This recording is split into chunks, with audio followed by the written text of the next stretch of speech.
These stories are really important, and this whole American idea, it really is, the foundational is property rights, which is really what Stand for the Land is all about.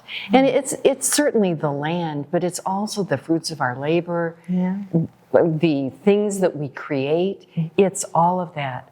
So you are on the forefront, really kind of what the founders were on, and that is, can we keep most of the fruits of our labor and property rights? And so you're on the forefront of that with Stand for the Land. And so I met these great people, storytellers, even like the person that worked as a secretary in a law office. The value they have, if we don't have that educational, those experiences to translate to younger generations or have those honest conversations, you lose that information. And they don't understand, that's, that expectation was there, but now we didn't understand that, or we didn't value it. And so the last 6 years, actually, I've traveled around and I've done so many things. I have Do you engaged. sleep? Do you sleep? Sometimes I do. It's as if I'm working day and night, because what I've lived, I need everybody else to have experienced it, at least have a chance at the American dream. I agree. And it's very hard to find on the corners these days, but I know some great people that are carving it out. It's just a little harder to carve out. But we're losing talent, and we're losing the ability to have an open conversation, and we're judging people. And, judging people, it was so easy to judge people, and you didn't even know you were doing it. But traveling around in a trailer and with a brand on the side that said American Made, telling your story, I had. So explain that to me. And we talked about it in the car yesterday. Is how did you get to this? And so, and you said I had this trailer, and I'm trying to get that into my brain. So what happened? So I was on the fair board for 9 years. For the Kansas State. Kansas State Fair Board. And that was a big deal to me because I'm very rural. And that was the biggest stage you could have as a small kid, showing animals or celebrating those great things we do in rural Kansas, and really giving some bandwidth to those people to showcase. And I could see that the fair was struggling. Like, that opportunity was being commercialized, and people were, it was shifting. And the opportunities weren't being really brought down to, the people that were being excluded. And their stories were good as well. And so I decided to take on this huge talent. There's all these people around the table that come with their kind of agenda items for different special interests. And I went as for the people. And I didn't. What a novel idea. I know, and I really didn't even know what I was doing. So my first meeting, your cousin Jeff is the president of the fair board. And he keeps looking at me, and he's biting his fingernail like this. And Tom Tunnell, he had Feed and Grain, and Tom kind of knew me as, well, if you want the truth, she just arrived at the table because she's going to ask the question and no one's going to stop her. And so they were a little scared, and we have press in these meetings. Okay. Oh, boy. And, Virginia and press, because someone's going to get an honest answer. And I think that's what's missing, is the honesty. If you just put it out there, then people can start a solution. Or don't sugarcoat it. Here, this is how it is, let's fix it. And so I went as the fix-it lady. And the first meeting, I saw a whole lot of things wrong. And Jeff's just looking at me waiting. Oh my gosh, she's the loaded gun.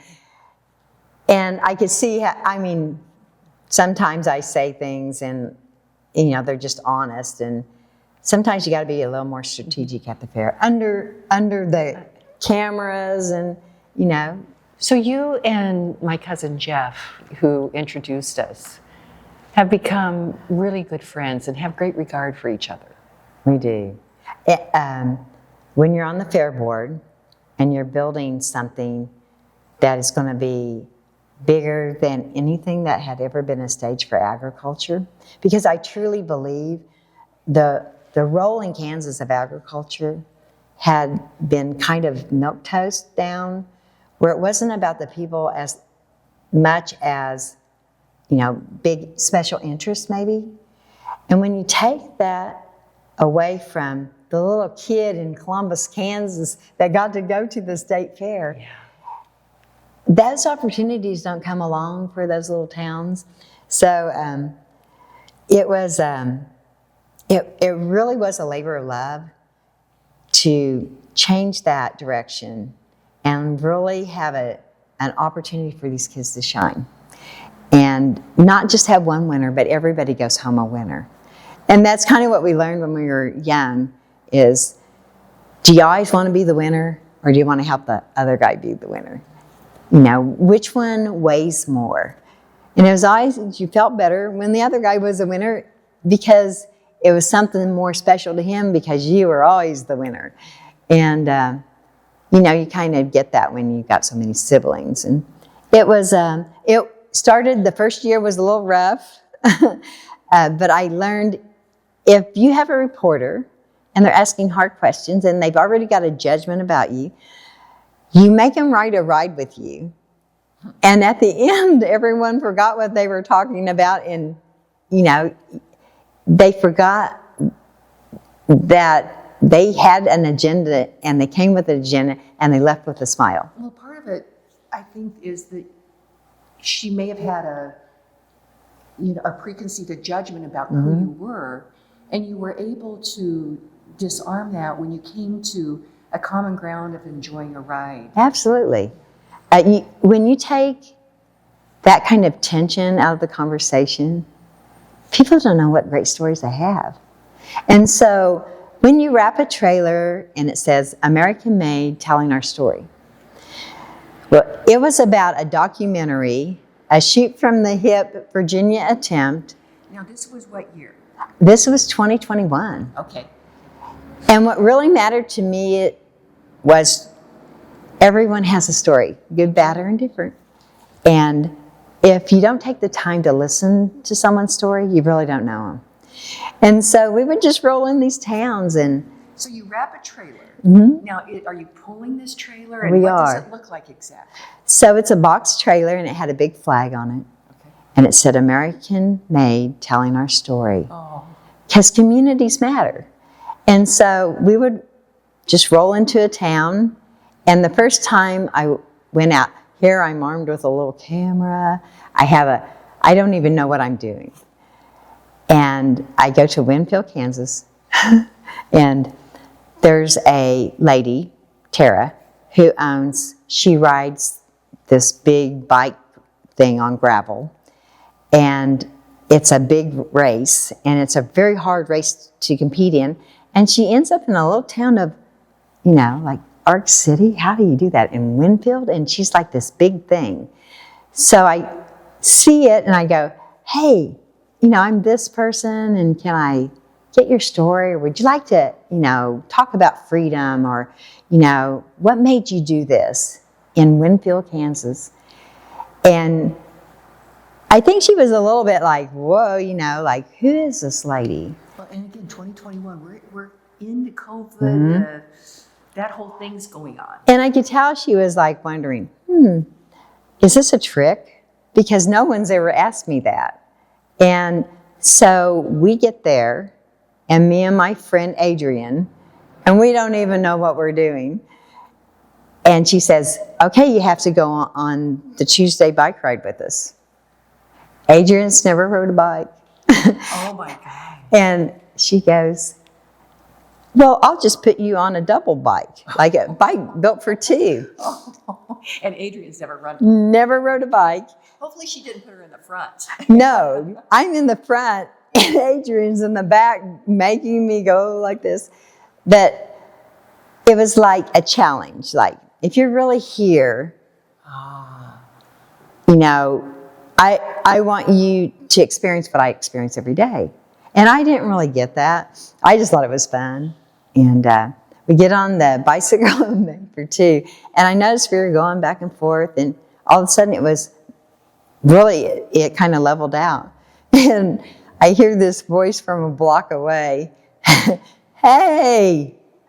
And it was my friend Adrienne. She jumped off the bike. And I'm riding the bike by myself. And Tara is laughing. And that was her name, Tara. And she's laughing. And she said, let me get you a bike. And so my friend Adrienne stayed back, and I rode a bike with Tara, who is a professional bike rider, just about. And so she gives me this bike, and I have no idea what 10 speeds mean. But, Oh, boy. And it was really cool because Tara would pick more people up every block they would meet. Before you knew it, I looked back, and we have all these people riding the bike. It's like they do this every Tuesday night. It's called the Tuesday Toodle. And Winfield is not a flat place to be. And I see in front of us this hill.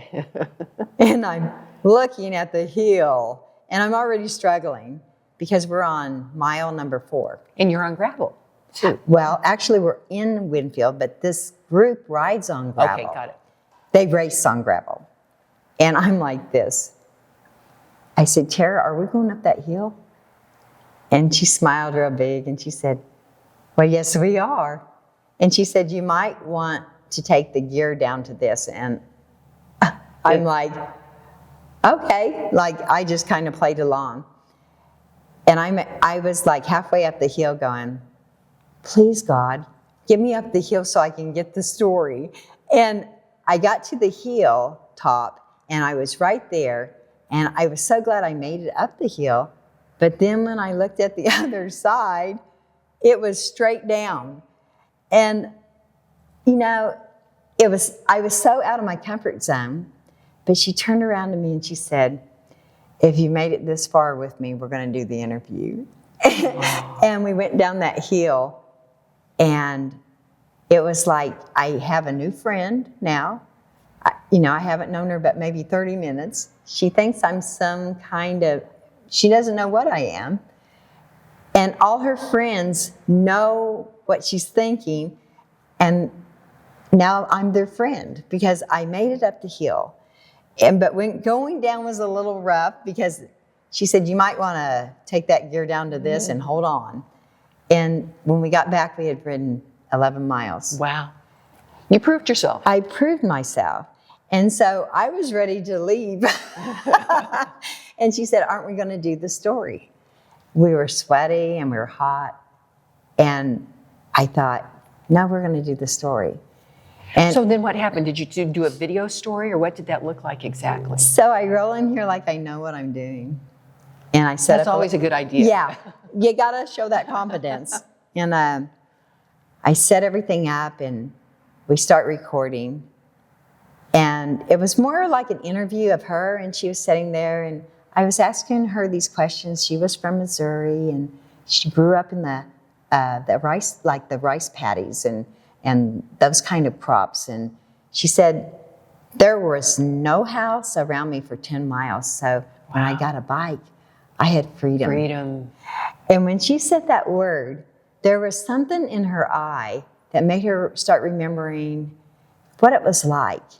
Like she said, when I graduated, I got a 10-speed bike for graduation while everyone else got cars. And she said, what was great about that is I knew where I was going. I was going to med school. And she said, you know how you're young, you always think you know what you're going to be. And when I got to med school, I found out I didn't like bodily fluids. And when she said that, we had the best conversation. But in the end, her real point of her story was that she did a bike race that's 50 miles long. And it had a name in Kansas. It was very famous, and people would come from all over the United States. And she decided she was going to be a rider in that that race. And everyone kept saying, it's rough, and there's been people that have been, have died, and it didn't discourage her.